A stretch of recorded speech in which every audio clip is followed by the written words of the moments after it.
Your Holiness, as always, it warms my heart to see you.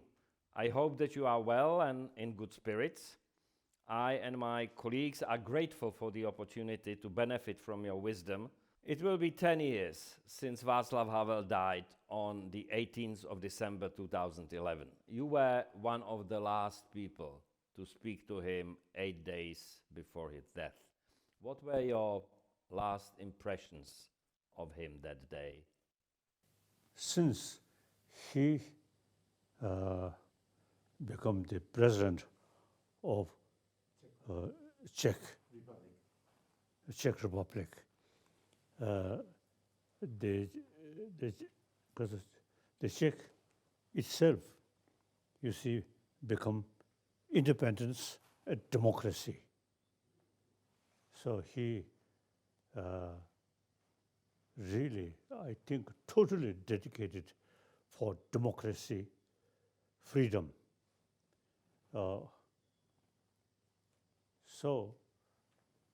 And then also, I feel great honor. I think first visitor from foreign country. I am the first visitor from foreign country and to the newly democratized nation. So since first meeting, I have very good sort of impression. And then time passes, several occasions meeting with him. Then at that time, I think Iraq crisis or something. So I suggested to him some representative from his office to try to reduce this tension. Then soon he passed away. And then when I heard, you see, his also the illness,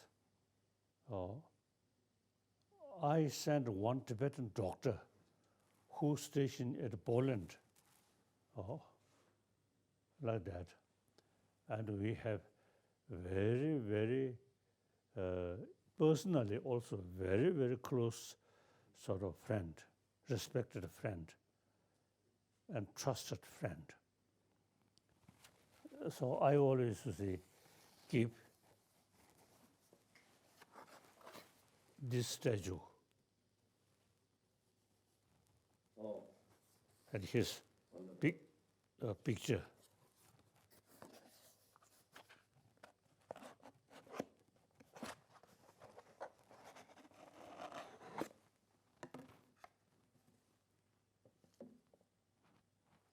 Oh, that's very moving. I always keep this with me. Your Holiness, I was present at your first meeting with Václav Havel in 1990, and I saw you enter meditation together with him at the Lani Castle. What was your guidance and advice for Havel on that occasion? Now I can't remember exact, but in any way, I always say express to any my friend, including Obama, American former president. So how to keep calm mind. And the ultimate source of calm mind is also the karuna, we call compassion, honest, So my friend late Havel already have this quality. So you see, he can keep peace of mind. I can see on his face is how much his mind is peace, like that. So his certain death, very, very unfortunate.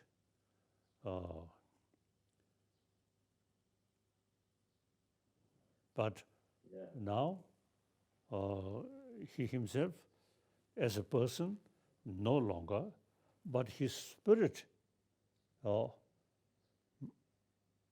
carrying by his friend and his follower, including myself. You see, physical no longer there, but his spirit still very much alive. So that's the best way to remember that great friend. Not just remember that person, but we must carry his spirit, totally dedicated democracy, freedom. So now his follower, including myself, now we should try to propagate his spirit. And firstly, in Czech, then European countries. Then eventually he, one of, I think, great human being. So his spirit, you see, can sort of spread the entire humanity. So this is my, so we have some responsibility, try to propagate his sort of sincere idea or yes, his wish, like that. Okay. Well, if Václav Havel were alive, I'm sure he would call himself a follower of yours. He was a great admirer of yours, and your liking for him was also obvious. What were the qualities that distinguished him from other politicians and statesmen of the era? Was there anything special about Havel? What was it? In spite the name of president of a newly independent nation, but he acting like ordinary human being. Wonderful. I think the picture show, we have together tea and he helping like that. You see, no formality, no some kind of sort of, sometimes you see people who have some big name, we just like one family member and very close feeling like that. So I always remember. Yeah. As I mentioned earlier, I'm one of admirer of him, and personally also very close, trusted friend. So I feel I also have the responsibility to propagate his sort of ideas. That's democracy, freedom.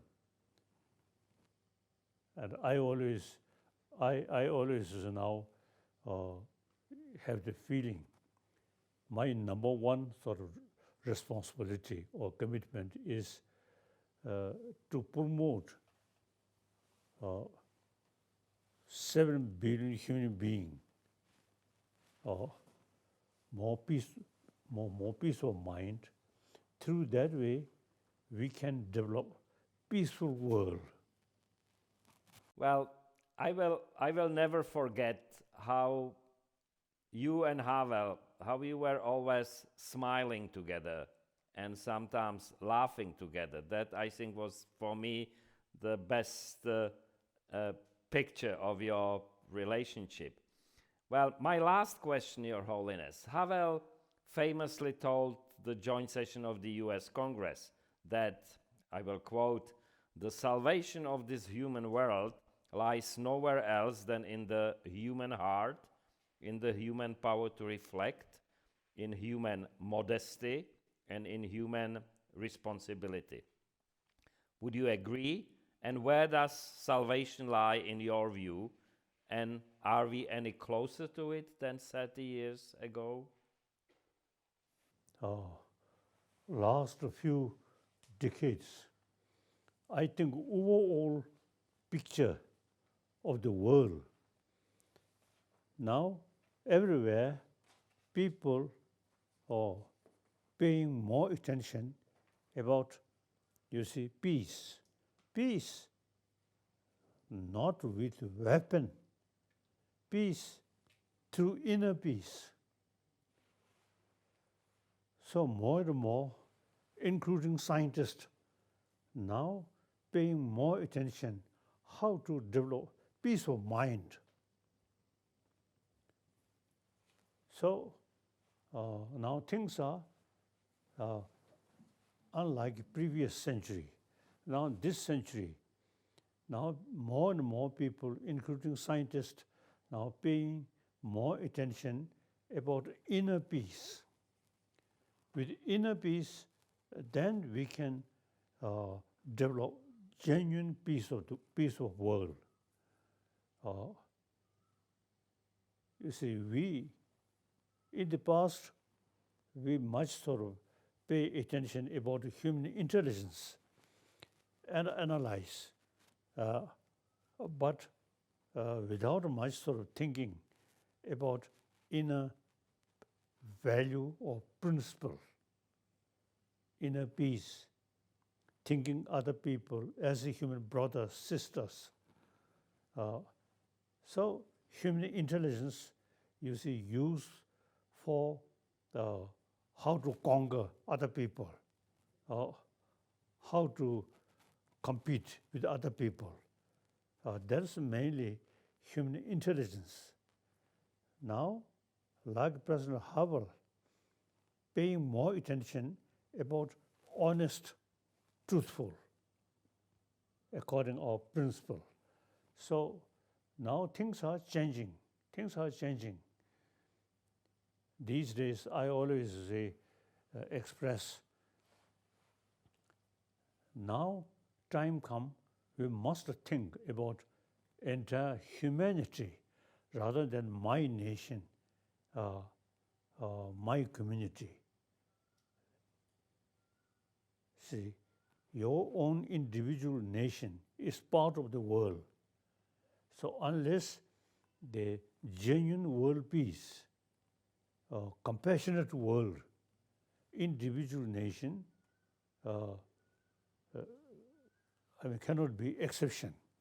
World, too much competition, too much sort of self-centered attitude, then one individual nation, very difficult to get. Therefore,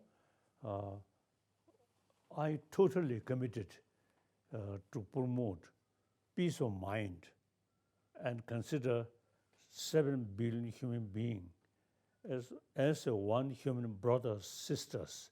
We have to live together. And now here, one sort of encouraging thing is, some scientists say we are social animal. Any social animal, by nature, you see, they have some kind of sense of,